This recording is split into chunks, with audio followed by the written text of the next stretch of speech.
metode ataupun cara ataupun wasilah untuk mencapai solih dan solihah itu adalah ayyakula aymakulu, yang kita konsumsi, yang kita makan sehari-hari ini harus sumbernya dari sesuatu yang diridhai oleh Allah Subhanahu wa ta'ala. Dari kalimat inilah atau makalah inilah saya akan menyampaikan sedikit sejarah ataupun manaqib beliau Imam Syafi'i radhiyallahu anhu. Imam Syafi'i punya nama asri Muhammad bin Idris bin Syafi'. Syafi' itu artinya marga, Asy-Syafi'i. Imam Syafi'i beliau dalam kandungan ini sampai 2 tahun.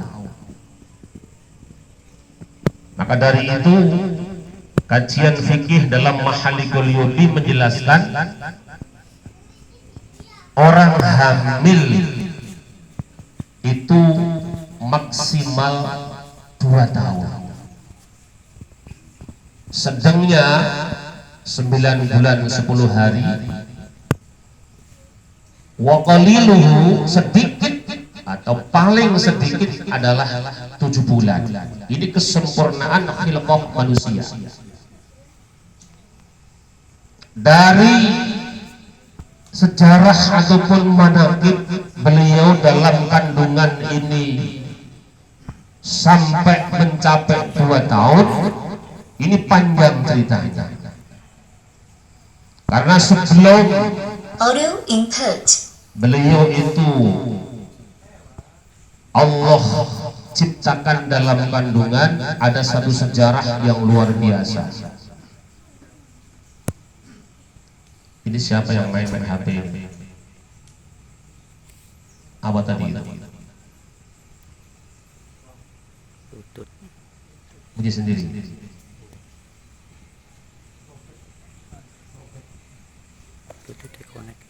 Ya. Sallu ala Nabi Muhammad. Saya mohon ya, bocah-bocah jangan main HP dulu ya. Jangan main HP. Orang tua juga jangan main HP.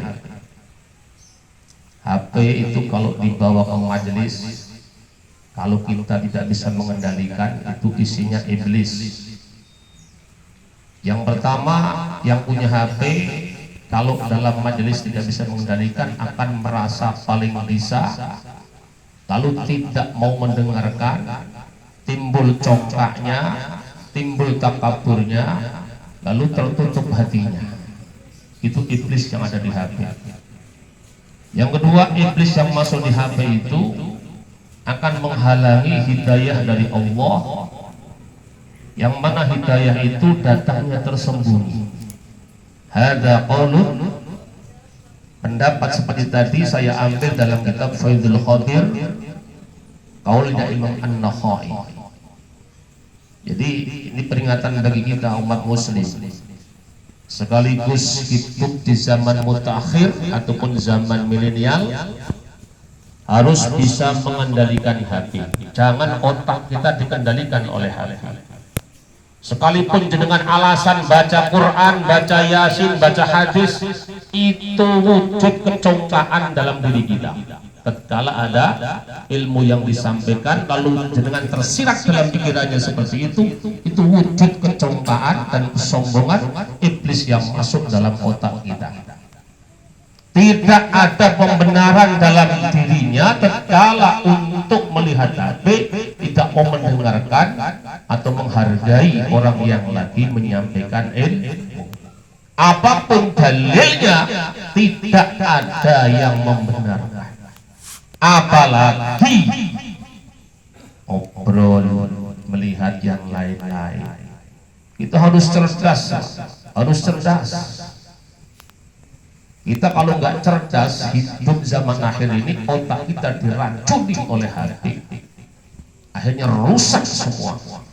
ujungnya hidup tidak ada barokah, ujungnya hidup tidak ada ketenangan diri. Sallu ala Nabi Muhammad, sallu ala Nabi Muhammad, sallu ala Nabi Muhammad.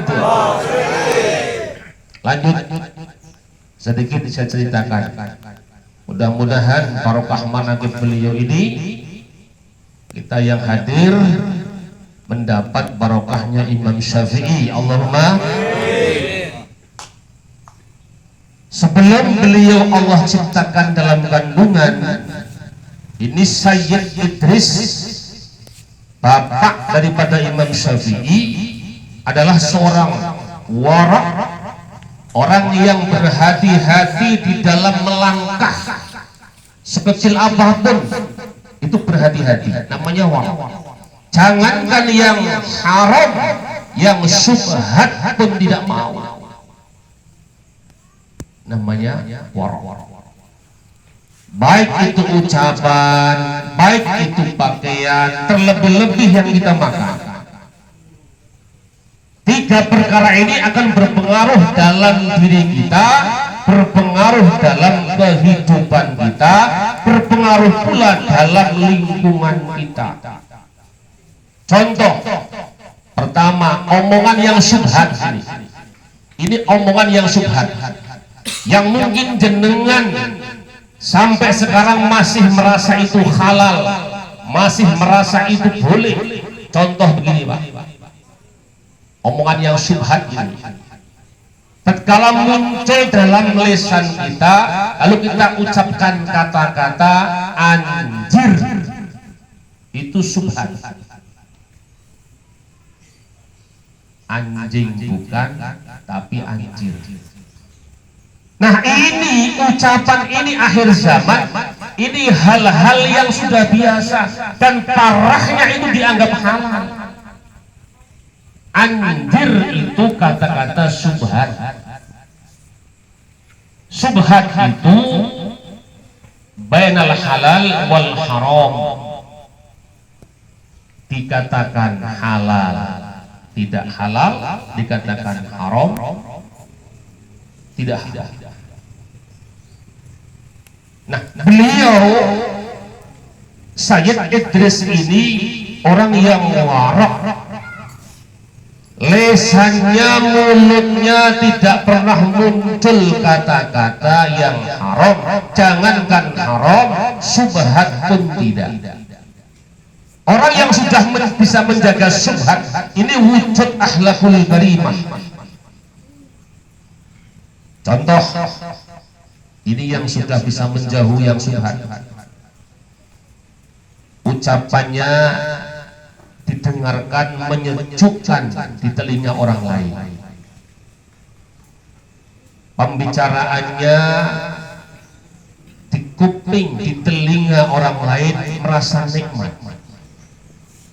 Ini adalah orang yang sudah berakhlakul karimah. Apapun yang muncul dari lisan, kalau di telinga didengarkan itu enak, itulah akhlakul karimah. Terus contoh lagi nih yang haram, ini yang muncul dari ucapan ini. Ini ngaji tasawuf, dalam syarahnya kita bidayah dijelaskan, ucapan yang haram ini satu kalam yang muncul dari lisan, yang mana lisan itu, ucapan itu tidak mendapat ridho dari Allah Subhanahu wa ta'ala. Contoh, bajingan, anjing, monyet, babi. Ini kalau nggak ngaji seakan-akan yang begini-begini enak saja. Nah, ini bagi orang yang sudah punya ilmu, ucapan seperti ini kalau sudah biasa akan menutup kolbu kita, hati kita. Kalau bicara tasawuf, dhamir, hati yang paling dalam itu bisa terselimuti dengan ucapan-ucapan yang kotor, ucapan-ucapan yang haram, ucapan-ucapan yang tidak diridhoi oleh Allah Subhanahu wa ta'ala.